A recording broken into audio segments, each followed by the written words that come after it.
Je chope les arachides, je chope les arachides. Bonjour à toute la famille. À toutes les diasporiens.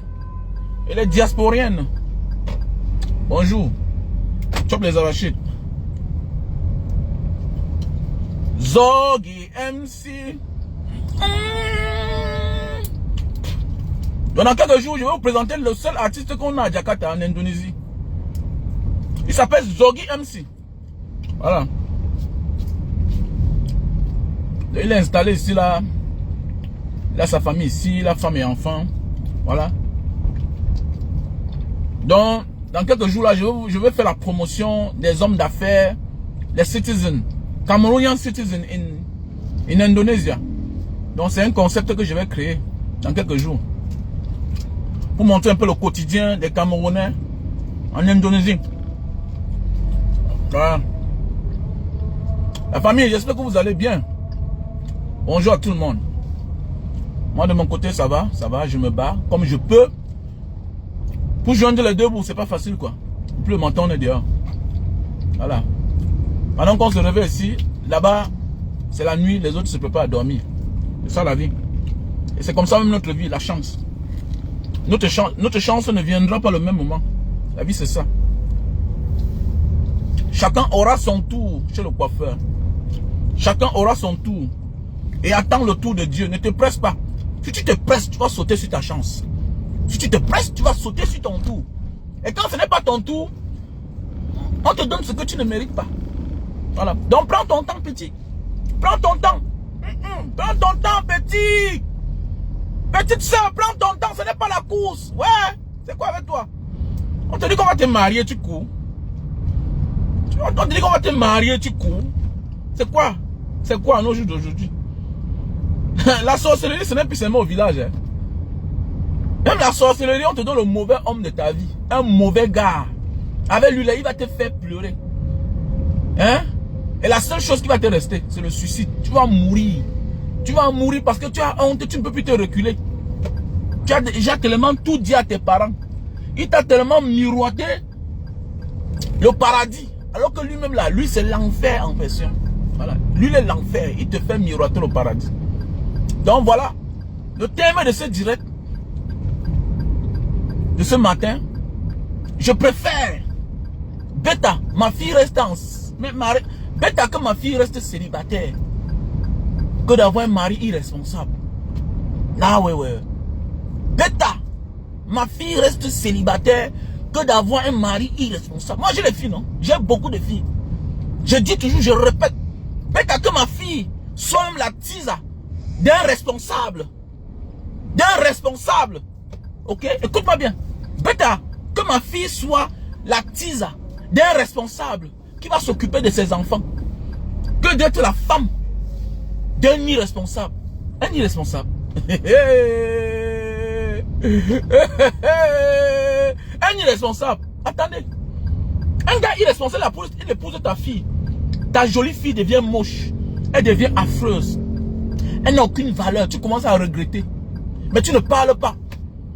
Parce que mouiller, c'est mouiller. Elle ne peut plus retourner. Et l'irresponsable est tellement malin quand il veut quelque chose. Il faufile dans la famille. Il se fait connaître par tout le monde. Il s'affiche partout. Il s'affiche partout. Tu ne sais pas le pire qui t'arrive. Parce que c'est un irresponsable.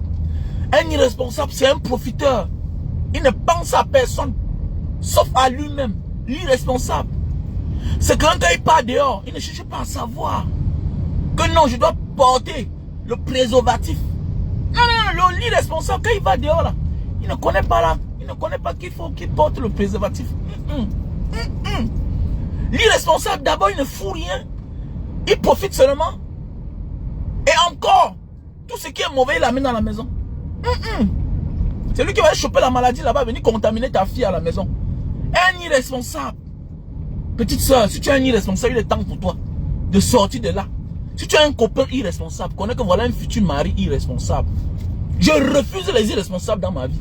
Bêta, ma fille reste avec... Bêta que ma fille reste un célibataire. Bêta que ma fille reste célibataire. Que d'avoir un mari irresponsable. Bêta, ma fille est tisa d'un responsable. Mais je vous ai dit non. J'ai un ami que sa mère était tisa. Mais aujourd'hui c'est un patron. Elle était tisa d'un responsable. Et le responsable, là, ils ont fait 4 enfants. Mais oui, fais attention. Un responsable, c'est quelqu'un qui produit les enfants responsables de demain. Hein.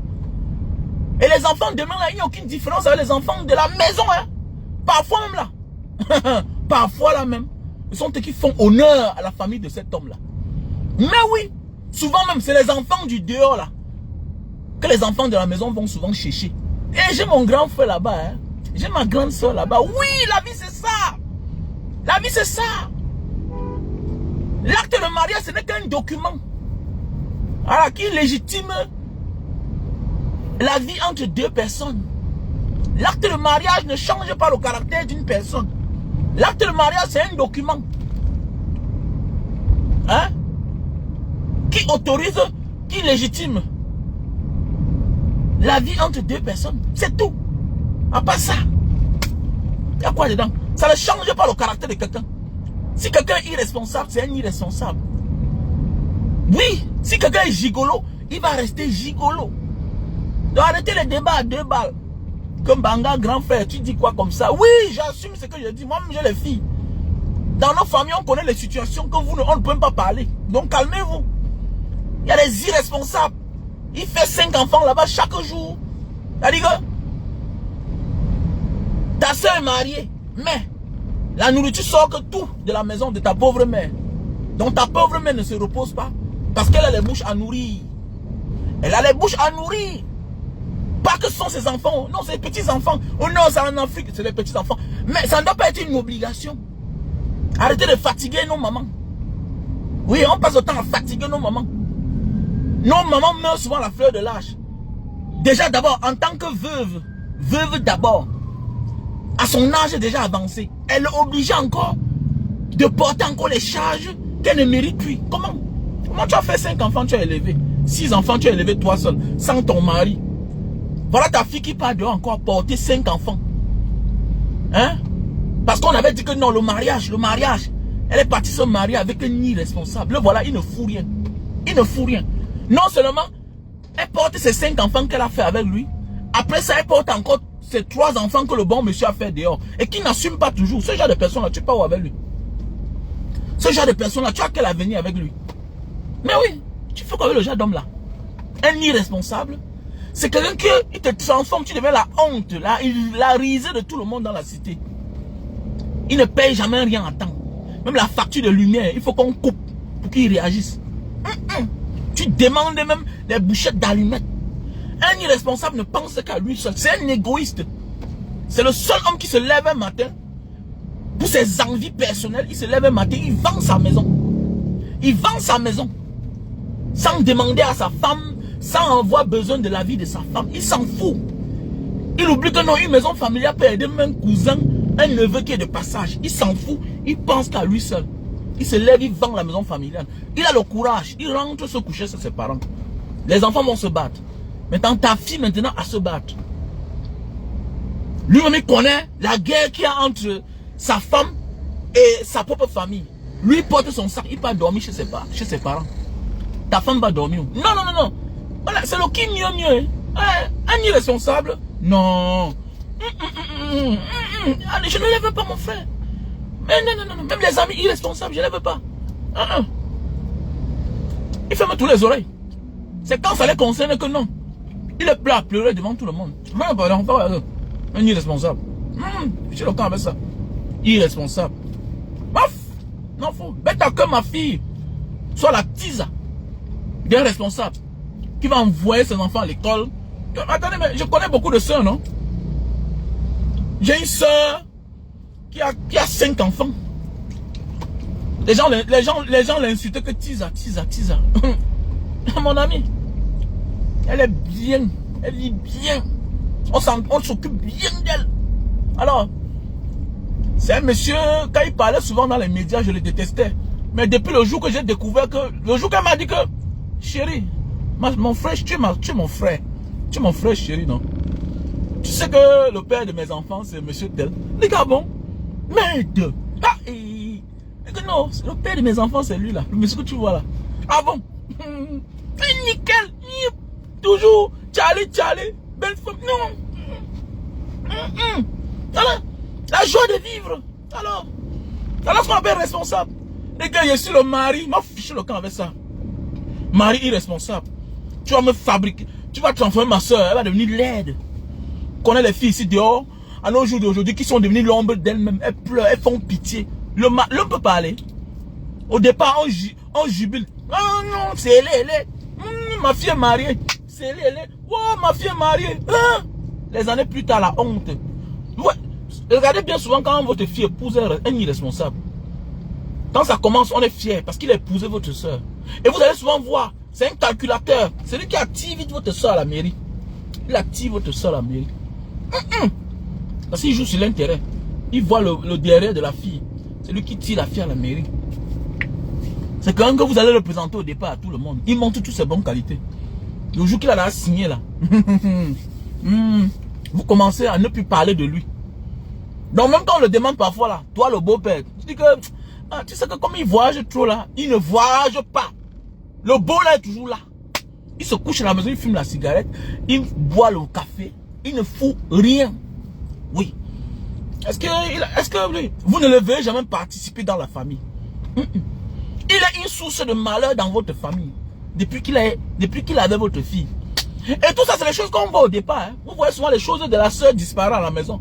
Les choses de la mère disparaissent. On ne se pose pas la question que qui a pris ça? Non, c'est la fille qui a pris. Voilà un monsieur qui a transformé votre soeur en voleuse. Elle vole les choses à la maison. Les choses disparaissent. C'est votre soeur qui prend. Mais oui. Elle vole même les chaussures de ses frères pour aller donner à son soi-disant copain irresponsable. Ma chérie, il est temps pour toi de laisser ce genre de garçon là. Voilà. C'est un garçon princesse, il ne fout rien. Il ne peut vous amener nulle part. Vous n'irez nulle part. Même si vous avez même 100 enfants. Non. Tu vas stresser et tu vas mourir. Fais attention. Ce qui me plaît avec ces gars, c'est les gars qui ne meurent pas vite. Hein? Puisqu'il n'a pas de soucis, non. Oh. Il confie toutes ses charges aux autres. Lui, il s'en fout. Moi, je compris, je suis violent dans ma famille. On me connaît comme ça, là. On me connaît. J'ai compris les stratégies. J'ai vu, j'ai compris. C'est les gens que toutes les charges, toute leur vie, ils sont calculateurs. Ils sont au courant de ta vie. Ils sont au courant des rapports que sa femme a avec ses frères. Ils connaissent où toucher. Ils connaissent ce qu'il faut dire. Ils forment. Ils forment. Ma chérie, il a encore temps de porter vite tes enfants. Tu fuis avec quand ils sont encore petits. Parce que ne fais pas ce que le comportement, le caractère du père de tes enfants contamine tes enfants. Parce que c'est un mendiant, c'est un irresponsable. Et tes enfants vont aussi être la même chose. Donc il est temps de porter tes enfants. Comprendre vite que, hey, je suis du côté fort. Je ne vais pas tout prendre chez mes frères. Depuis combien d'années? 5 ans, 10 ans. Attendez, 20 ans déjà. Il a encore temps. Parce qu'un enfant, on peut l'éduquer quand il est encore petit. Mais quand il est là, grand là, il va prendre le caractère de ses parents. Voilà pourquoi, en Occident, les Occidentaux sont capables de tuer tous les parents. Adopter les petits enfants. Pourquoi? Parce qu'ils savent qu'ils vont donner l'éducation aux petits enfants. Mais oui, parce que l'homme, c'est son éducation. Quand vous voyez les légionnaires, là, vous voyez, tu vois, quand tu pars souvent là, tu vois les petits Africains là, qui sont dans les légionnaires. Vous voyez, ceux qui sont là, grands ont les mentalités à part. J'ai connu un groupe de légionnaires en Centrafrique, à Birao, la zone minière. Ceux qui sont entrés parce qu'ils vont avoir les papiers ont leur caractère à part. Le cerveau est déjà dur. Mais ceux qui sont entrés dans les légionnaires, ou bien dans l'armée française étant petits, mon ami, ils sont différents. Ils ont une mentalité à part. Il est français. Il est américain. Il n'a rien. Attendez, tu parles de l'Afrique. D'autres ne sont jamais allés. Donc il sait qu'il est là pour son pays, la France. Il est là pour son pays, les États-Unis. C'est clair. Donc c'est pour dire, ma chérie, il a encore temps pour toi de porter tes enfants et demander la séparation. Hein? Parce que d'abord, il n'a rien. Il n'a rien que vous allez toucher au tribunal. Donc il est mieux que c'est toi qui partes au tribunal demander que je veux divorcer. C'est clair. Ah, ça ne sert à rien de se marier. Un homme monte sur toi chaque jour. Il mange, il te chicote, il mange. C'est tes frères encore qui l'aident. Comment? Et vous allez voir le genre de personne, il est arrogant. Il est arrogant. Il est insolent. Arrogant, insolent. Il s'en fout que si ses enfants vont à l'école, c'est à cause de sa belle famille. C'est grâce à sa belle famille que ses enfants vont à l'école. Lui, il s'en fout. Il crée le chaos à toute heure. Il s'en fout. Il se passe pour quelqu'un qui n'est pas un irresponsable. Faites beaucoup attention. Je préfère que ma fille reste célibataire que d'épouser un irresponsable. Parce que c'est la mort subite. Voilà. C'est la mort subite. Voilà. C'est quelqu'un qui n'attendait jamais rien de lui. N'attendait jamais qu'il y aurait un malheur dans la famille. Lui va donner sa participation. 10 000, 20 000. C'est quelqu'un qu'on ne peut jamais présenter une action qu'il a menée. Non, non, non. Toujours, c'est sa femme, soit c'est sa femme qui a pris à son frère, lui donner. Que chérie. Même le jour de la dot.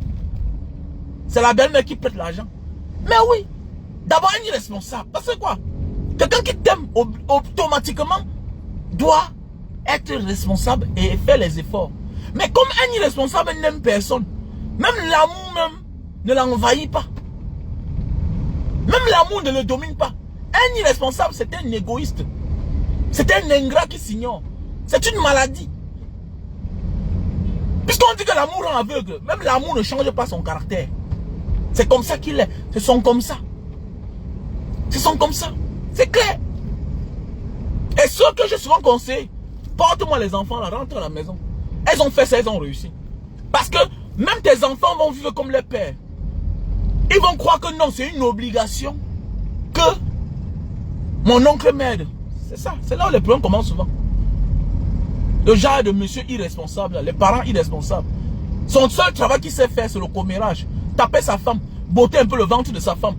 Et dire, chérie, c'est comment?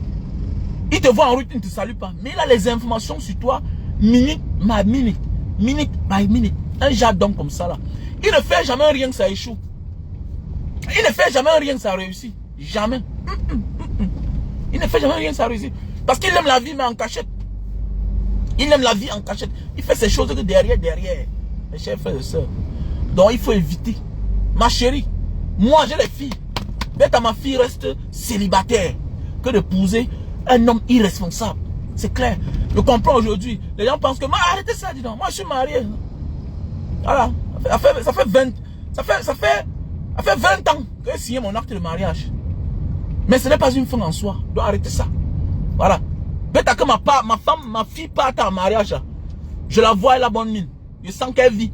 Au lieu de survivre. Le mariage, c'est pour le meilleur et pour le pire. Mais il y a des filles qui ne connaîtront jamais le bonheur.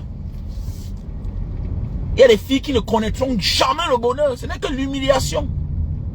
La honte. Mais oui. Et c'est dangereux. Quand ton mari est irresponsable. Comme j'ai dit là. Il n'est responsable en rien. Il va m'aller dehors avec l'argent qu'il a pris chez toi. Hein. Il va prendre l'argent que tes frères te dépannent pour te donner pour aller chercher une fille et porter la maladie, venir te contaminer. Et c'est quelqu'un, non, il va vivre pour longtemps. Toi, tu vas mourir. Parce qu'il se repose bien, il boit son vin, il se repose, il n'a pas de pression, il ne pense à personne. Il ne pense à personne. Regardez bien le comportement dans les familles. Vous ne verrez jamais qu'il y a eu un deuil ou bien quelque chose, il a apporté un cadeau. Non, jamais. Il accompagne seulement. Et il a la grande gueule. Voilà. Il a la grande gueule. Parfois on les accepte parce qu'ils sont chinois. Mais fais attention. Fais attention, ils ont la grande gueule. C'est les personnes qu'il faut éviter. C'est les gens que s'ils ont les enfants de ta soeur, conseille ta soeur, prends-moi les enfants là, tu quittes là-bas. Vous avez déjà les enfants, amène-les à la maison. Il faut qu'il ait une autre éducation. Il faut qu'il ait une autre éducation. Parce que sinon, ils vont transformer. Parce que quoi? Ce sont tes neveux. Ce sont tes neveux. Évite que tes neveux aient l'éducation de ce type-là. Parce que c'est les gars comme ça demain qui vont en vouloir à tes enfants. Si tu n'arranges pas ça maintenant. Parce que tu le veux ou pas, il aura les liens avec tes enfants demain. Et voilà comme ça les futurs bourreaux de tes enfants demain.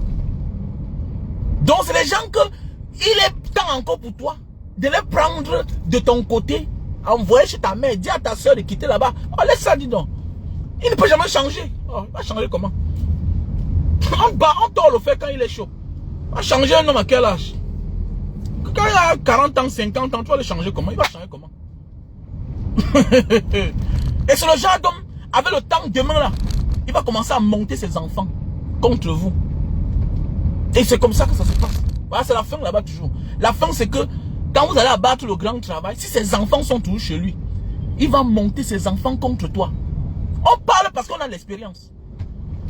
On parle parce qu'on a l'expérience. Et c'est pourquoi on est violent avec certaines paroles. Quand on parle, c'est clair. Chacun a l'expérience en fonction de sa famille et où il vient. Voilà, comme toujours, j'ai fait une vidéo. Bon, mon ami, j'avais des oncles qui étaient les mieux placés. J'étais orphelin. Personne ne m'a tendu la main. Peut-être l'inconnu m'a tendu la main. Ça veut dire, dans la vie, tu peux aider, mais n'attends rien de personne. Mais on est plus mieux qu'on n'attend rien de personne. C'est clair. Est-ce que tu comprends? Voilà. Je préfère aider un étranger même, parfois, qui a de la compétence. Voilà. Aujourd'hui, j'ai compris. Je n'aide plus les gens parce qu'il faut aider. J'aide en tant que bailleur de fonds. Je t'aide en retour. Voilà ce que je veux que tu fasses. Tu suis ma ligne.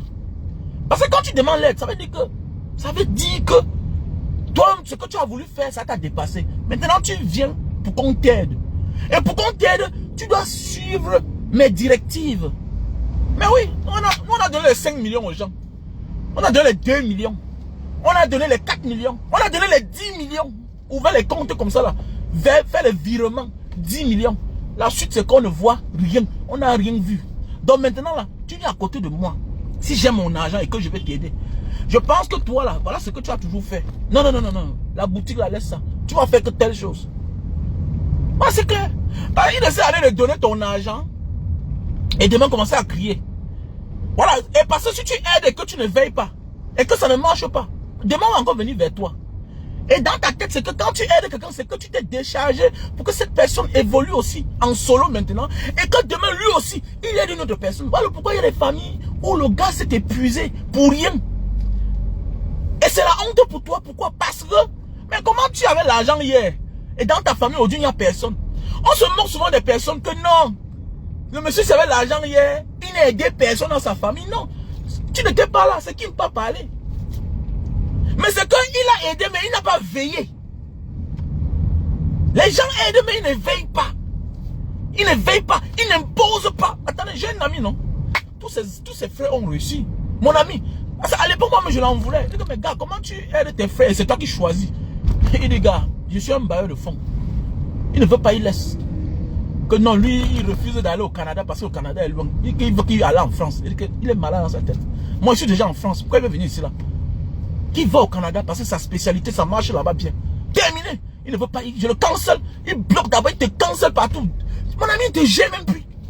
Pour finir, le petit frère vient. Ok, grand frère, j'ai compris. Même le petit au Canada aujourd'hui. Le petit, c'est un lourd. Il dit que, grand frère, beaucoup de nous avons échoué parce qu'on a manqué de conseillers. Mais oui, beaucoup de nous avons échoué parce qu'on a manqué de conseillers. Comme je dis parfois, on investit comme si nous étions les retraités. Alors qu'en réalité, on doit investir comme les entrepreneurs. Quand tu es un jeune entrepreneur, comment tu peux porter ton argent? Tu as moins de 40 ans, tu peux construire une maison de 200 millions. Comment? Comme ce que nous on a fait là. Comment tu as moins de 30 ans, tu peux acheter une voiture à 50 millions. Comment? Ma Mercedes que j'ai acheté là, j'ai acheté ça, j'avais 29 ans. Avant ça, j'ai acheté la RAV4 quand ça venait de sortir, la toute dernière là. Avant ça, à 28 millions. C'est comment? Comment tu peux aller construire une maison à près de 200 millions? Tu habites dedans. Comment? Comment? C'est les erreurs. Ça veut dire, ne commence pas ta vie vers la fin. Commence la vie selon ton âge. Cherche d'abord l'argent. Mais oui, tu achètes un terrain à 50 millions pour construire une maison pour habiter dedans. C'est pas la sorcellerie. Alors que tu es encore jeune. Alors que le même quartier là, tu construis l'appartement là-bas, tu mets en location, ça te donne les 300 000 par mois. La même maison là, te construis R plus 4 et ça finit, il y a même un reste d'argent. Parce que la maison pour habiter coûte plus cher. Parce que c'est le luxe. Ce n'est pas le cotonie là. Parce que la maison en location, c'est quoi? C'est rien. C'est le mur droit qu'on a coupé, on a fait la dalle, terminé. Tu n'as pas besoin de luxe. Tu n'as pas besoin de mettre les tôles en tuile. Tu n'as pas besoin de mettre le bois, tout et tout à l'intérieur. Non, tu n'as pas besoin de tout ça. Mais oui, tu n'as pas besoin de tout ça. Les lambris qui coûtent cher pour rien. Non, mais ça comment? Alors, c'est aujourd'hui que les jeunes construisent les maisons en mettant les choses, les staff, tout et tout. Mon ami, les anciens pères là qui ont les maisons, même à Bonapiso, elle a Bonapiso, elle est à quoi? Il y a les maisons là-bas, tu vois, c'est simple. Mon ami, le gars, c'est locataire. Tu veux pas, tu pars. C'est la position qui est importante. C'est pourquoi j'ai toujours dit. Je peux faire acheter un terrain à 100 millions et construire la maison de 10 millions dedans. Je peux faire acheter une maison, un terrain à 100 millions. Je construis la maison de 10 millions. Mais oui, non. C'est quoi? C'est l'endroit, c'est l'environnement qu'on cherche à un moment de la vie. Ce n'est pas le luxe qu'on cherche. Comme c'était souvent, c'est un gars. Tu vois, un gars peut acheter le terrain, ou bien c'est où là? Il achète le terrain à 5 millions. Il peut construire la maison de 200 millions. Mon ami, tu t'épuises pour rien. Qui t'a même conseillé comme ça même? Qui t'a conseillé? Qui t'a conseillé, mon frère? On t'a mal conseillé. Achète le terrain à 100 millions. D'abord, c'est l'angle que tu as gardé. Même la banque peut te donner l'argent que finisse, construire ça, parce que la position est stratégique. Voilà. Mais le même terrain que tu as acheté à 2 millions là, personne ne va t'aider. Qui va t'aider comment? Qui va t'aider comment? Qui va t'aider? Parfois là, tu achètes même, tu n'as même pas la chance d'avoir le titre foncier. Donc voilà mes chers frères et sœurs. Donc c'est pour dire que dans la vie, un irresponsable, c'est un irresponsable. Un copain irresponsable, c'est un copain, c'est un futur mari irresponsable. Voilà. C'est la même chose, comme il y a aussi les femmes irresponsables. Mais je pense que c'est l'homme qui transforme sa femme à devenir irresponsable. Parce que tu tapes la main sur la table. Puisque la femme suit souvent l'homme. La femme suit l'homme. Voilà. C'est clair. C'est clair. Comme moi là, depuis un certain moment, je ne permets plus que tu profites de moi et tu me parles n'importe comment. Depuis que j'ai 40 ans, je te permets plus ça. Tu me parles avec respect. Voilà. Voilà. Je suis le père de ton enfant. Tu me parles avec respect. Non, pas n'importe comment. Voilà. Il y a des femmes qui cherchent seulement que le gars accepte que oui. Voici le père de mes enfants. Mais tu as un gars qui est responsable, qui assume ses tâches, qui assume son devoir. Et tu lui parles n'importe comment. Non, je ne permets plus ça. Quel que soit l'amour que j'ai pour toi, ne botte pas en touche mes efforts. Non, je ne te permets pas ça, wallah billah. Non, quand on a 40 ans déjà là en montant, on n'est plus n'importe qui. Il faut te chancer pour vivre jusqu'à l'âge là. Voilà, c'est l'âge de la maturité. On doit respecter chacun. Le respect est mutuel. Et si tu sais que tu dis que tu es ma femme, avant de me parler, de faire n'importe quoi, il faut bien réfléchir. Là, je suis comme ça là. Non, bêta, je reste seul dans mon coin. Tu n'as plus les mots de tête. Tu as compris ça. Voilà. On a beaucoup des années à vivre devant nous. Toi, tu me manques le respect. Alors que tu me manques le respect aujourd'hui. Attendez, quand je vais vieillir, tu vas faire comment? Là, je n'aurai plus la force. Même pour supporter les chocs que le cœur reçoit aujourd'hui. On va dire que je vais mourir. Donc tu veux me tuer. Donc tu veux m'adouiller pour me tuer après. Non. Quel que soit l'amour que j'ai pour toi, si tu me parles pas avec respect, et tu es la femme que je monte sur elle. Non. Je me recule. Non. Mais comment tu dois me respecter? Tu dois me respecter quand tu me parles quand même. Ah bon, comment tu peux dire que tu m'aimes et tu me parles n'importe comment? C'est moi qui sors les coups de la vie, me tape, me cogne par-ci, par-là, je reçois les coups. Mais je rentre, tu me parles n'importe comment. Mais non. On a vu nos grands-parents, non? Voilà pourquoi aujourd'hui, c'est pas facile que les femmes se marient. Non, c'est pas facile. On se marie comment? Parce que tu touches peut-être un peu d'argent, mais laisse ça. L'homme reste l'homme. Tu es un homme travailleur. Le jour que l'homme a sa part, bim, tu comprends le montant, toi-même tu as peur. Oui, quand l'homme a sa part, c'est sa part. Voilà, l'homme est là pour les grosses œuvres. Voilà, l'homme est là pour les grosses œuvres dans la vie. Et pour cela, il mérite du respect. Il parle des vrais hommes, pas les irresponsables. Les irresponsables ne méritent même pas que tu écartes les cuisses. Il y a les hommes que tu dois fermer tes fesses. Il entre un peu, il sort. L'essentiel c'est qu'il juste, il part, terminé. Mais un homme qui travaille, qui assume, qui respecte ta famille. Non, qui honore tes parents. Non. Il mérite du respect. Chapeau, tu dois ouvrir comme ça tes fesses. Il entre bien dedans. Mais oui. Comment vous faites ça? Alors, moi j'ai vu ma grand-mère, non? Ma grand-mère s'est levée le matin à 3 h. À 4 h. Elle arrange d'abord tout. Elle charge le pain. Elle est là partie au champ. Hein. Mon grand-père, là, Baba Zunja, il est géant comme ça en l'air. Un costaud, monsieur. Un géant. Costaud. Ouais, Baba Zunja. On se lève vers 6 h. Bam, on est entré parti. On arrive à Ndoum. Vers 8 h, on commence le Concassa. Ma grand-mère, la maman Bronda, elle est là. Elle est là. Elle fait ce qu'elle a fait au champ. Elle a son côté aussi là-bas. Un petit décor comme ça là. Après vers 16 h, elle a pris la route. Elle est rentrée. Ah, quelqu'un m'a dit que c'est l'esclavage. Comment tu dis ça? Mais attendez, c'est toi qui n'es pas esclave. Regarde quel genre de maladie tu as aujourd'hui. Te voilà, oui, ça a 42 ans. Tu as le cancer de l'utérus. Tu as le cancer du sein. Et te voilà, tu vas mourir bientôt. Elle dit que même avec tout ton argent, te voilà, tu vas mourir. Tu dis que ma grand-mère était malheureuse. Comment? Elle est morte avec